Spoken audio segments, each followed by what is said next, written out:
Of course, everything is bigger in Texas, and that rings true for the midterm election.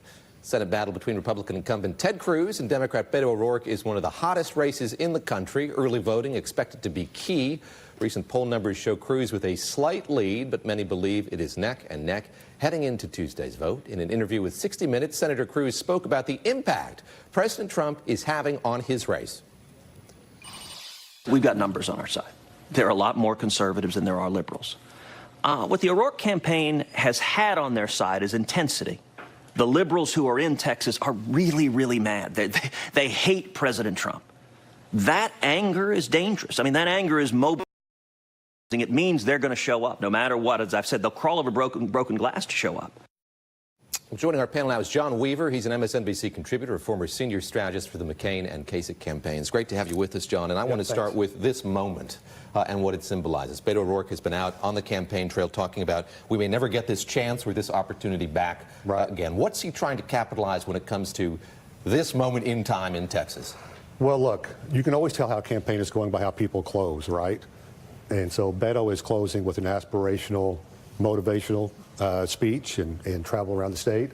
And Ted what is he doing right now? He's closing with negatives, with outlandish claims, trying to suppress vote. I think the race is much closer than the polls indicate. And while I'm not predicting that Beto will win, because we should be out of the prediction business by now, I think it's going to be a close race. No, these guys have questions for you. Let me get one more in here before we go to them, and that is, what does the geography of this closing part of the campaign tell you? I'll read here from the Texas Tribune. They're barnstorming the state through Election Eve. Cruz is scheduled to be in North Texas on Sunday, Harris County on Monday. O'Rourke has stops in Austin, San Antonio, Houston, and Dallas. Both plan to spend election night in their hometowns, Houston for Cruz, El Paso for O'Rourke. Help us understand the geography as only you can of Texas. Well, Beto needs a big turnout in the urban centers in Texas, so he needs a big vote in Houston, in that market, in San Antonio, El Paso, Austin, Dallas, Fort Worth. Ted needs an overwhelming a vote out of rural Texas, out of the ex-urban parts of Harris County and Dallas, and so they're playing to their bases at this stage. Anybody want to get in here for John? Yeah, there are really interesting, smart House candidates running all over Texas. Like Beto gets a lot of attention, as he should as a great candidate, and Gina Ortiz-Jones, Lizzie Fletcher, Colin Allred, MJ Hegar, fascinating candidates. So how much of an impact do you think that's going to have when we talk about people who are showing up and down the ticket?